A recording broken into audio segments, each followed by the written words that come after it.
All right, cool. Desde Uzi?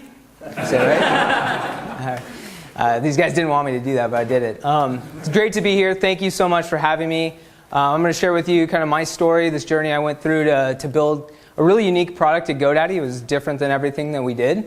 Before I get into that, I'm loving this place. It's so much different than where I'm from. Like you said, it's like the face of the sun where I come from, so it's great to see like water and green trees. It's beautiful. I've also made some amazing friends while I've been here. These guys have kept me company. Pretty much every street I go down, I get to meet these guys. But seriously, the team here that I work with, they're truly been friends to me. They're amazing. So I don't know if you guys have met everyone on the team, but Milica, Nenad, Maya, they're just wonderful designers, wonderful people. So and the entire Belgrade office is amazing. All right, so I'm going to talk to you guys about this experience of building a product in an enterprise. I think the things that fell out of it, the learnings that we had, the mistakes we made, I think you can apply them no matter whether you're in a startup or in a big company. I don't think they really matter that much. And so kind of the backstory is a few years back, GoDaddy was going through this huge transformation. They wanted to really shift the DNA of what the company was about. We changed what our value was. We shifted from being a marketing and sales operation to be more of a customer-centric product building company. And so as part of that, they really wanted to reach out to this new audience, or it wasn't really new, but it was one that hated us. So it was the designer and developer market, maybe a lot of you guys.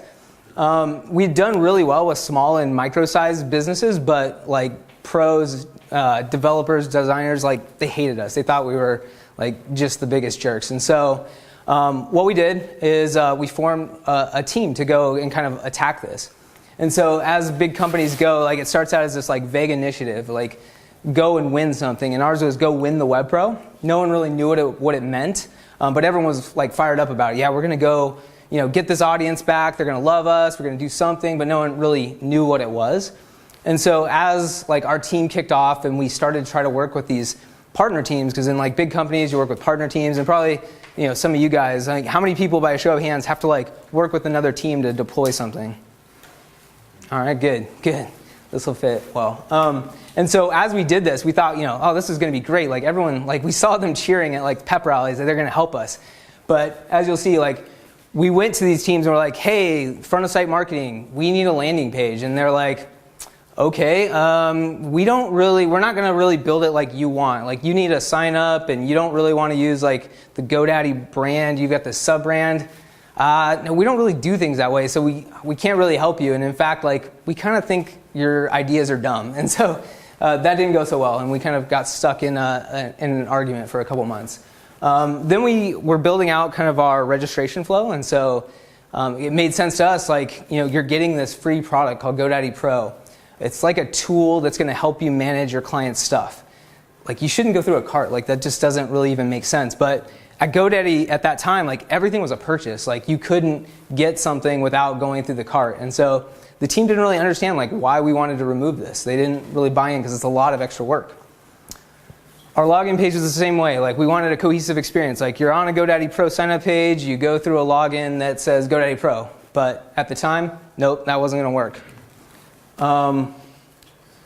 My account, you want to manage the stuff that you signed up for. You go here and it should feel a little bit different because it's not truly a product. It's a tool that you're using to manage other people's products. And again, that was a challenge for us. And then finally, the homepage. We're about to launch. We want to get eyeballs on this thing. We want to drive traffic to our product pages. The way that it works at GoDaddy, this is our most profitable page. And so if you couldn't show that you were going to generate a tremendous amount of revenue or there was potential there, they weren't really interested in working with us. And so at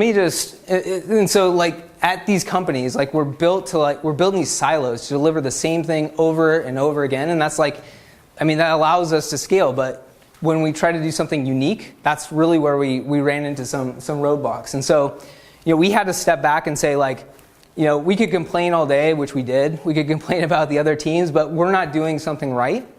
And so let me walk you through kind of what ended up falling out of this, what we could do to change and help the company change. And so we dove in with the customer even deeper, and we tried to understand them and then be able to reflect that back to the company.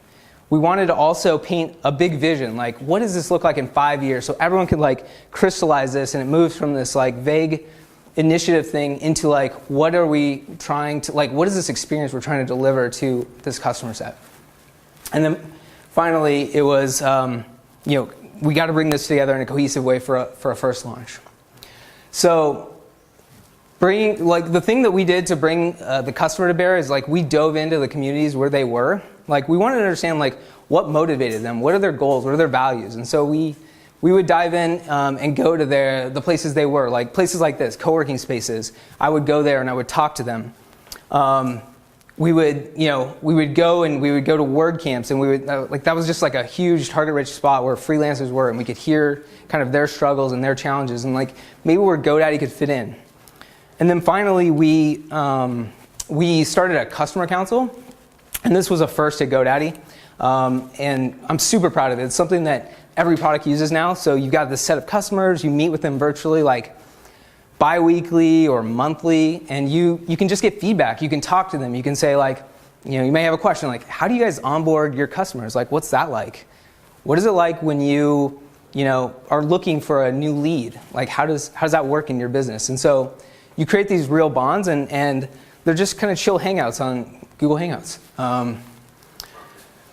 The other thing that we did, and we were super worried about this early on, is like, could we even deliver enough value that would get these guys to sign up? Like, what is the value exchange that has to happen here so that these guys could actually come back to GoDaddy and trust us? And so we figured out, some of the things that we heard was like, man, it sucks. My workflows suck. And so if you could make my life easier working with clients and their products, that would be awesome. If you could find leads for me, like GoDaddy obviously has a ton of SMBs that are looking for sites, like that would be great. Like you could do something there, and they gave us a lot of good ideas. And so finally we packaged it all up, and we created this thing around Dave, who was our kind of pro segment. It was a combination of some of the data that we collected through surveys, and it was like all of this qualitative stuff that we had done, like being embedded with these guys, like what are key parts of their journey, like what does their day working look like. And we were able to like roadshow this with teams and walk them through like, why is this unique? Like, why are we bugging you guys for like all this extra work? So this was extremely powerful. And then we said, like, to get these guys to understand what we want and like where we're going, we've got to go like paint this enormous picture of like, what is it like 5 years from now when we've solved all these problems, when we've made these guys' lives easy? What does that look like? And so we visualized it. We created this enormously large clickable prototype, and it was like a 30-day journey for our freelancer designer. Like, how do they discover this product? Like, how do they even know about it? How do they sign up and onboard? And how do they start using it and mature within the product? And it was extremely powerful, because then people's like the lights went on. The SLT was like, this is what we need. Like, they were giving pressure. Our senior leadership team was just applying pressure to all these teams that we worked with. And it really opened up doors to talk about like, all right, guys, you said you wanted to help us. This is how you help us. We can't build this whole thing. It like cuts across the company, but you guys can take these parts and deliver them for us. And then we're really doing what we said we'd do. And so then it came to the point where we got to execute this thing, right? We have all these ideas out there in our vision.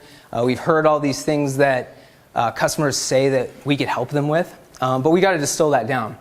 And so you as a designer and I as a designer, we're really the glue, right? We're working with our product manager. And so that's what I did. We spent a lot of time like trying out different ideas and prototyping things and working with customers, and then reviewing it with the engineers and figuring out like what could be built in the time period we had. And once we wrapped that up, working with marketing, telling them why these features are important to our segment. And that extends out like across these other partner teams. We did that for them as well. So they've got all these disciplines and other partner teams. And so like we as designers are kind of at this unique altitude where we can see across these things. We can find gaps in the experience, and we can really drive cohesion across the whole experience. And we really should feel empowered to do that. And so this was what we put together, a version of it. And it's similar to the vision. It's much smaller. The feature set's much smaller. It's distilled down to like the core things that we could deliver that would add value. And it was powerful. So we were able to, again, walk partner teams through this. We would, bring them into it, show them their slice, and show them what the experience should be. And that allowed them to then create the tech necessary. And so instead of them creating the tech first and then us going to them and figuring out it doesn't work the way we want it to work, and then kind of taping it together, this was fundamental for us doing it right the first time. And it was super successful as far as like moving these guys along and helping us deliver this thing. And so I guess my meta points are, I want you guys to feel empowered. Like as designers, we've got a critical spot as far as delivering the product. You guys should feel, you guys should be willing to do anything to be where your customers are physically if you can. It's incredibly powerful just to be with your customer. Like you'll get different insights than virtually talking to them. You guys are all dreamers, I imagine. Like most designers I talk to dream pretty big. Like you should feel free to do that. Like that's one of the amazing things about being able to put things into like pixels and show people. Like it captures the imagination and it can really set the direction to where you want to go. And then I'd ask you to like be responsible about how you execute. If something's not right, like make sure somebody knows about it. Make sure you're driving everyone together, because you really are the glue that kind of holds everything together. And so kind of like in summary, where's Pro at? Like what happened? We're around 150,000 customers. Our pros manage 550,000 sites. And then we actually it did generate some money. It generates around $9 million annually. So it's been pretty successful. It's been kind of a crazy ride. But that's it. Thank you for letting me talk to you for a while. Feel free to hit me up on my social media account, Paul Email.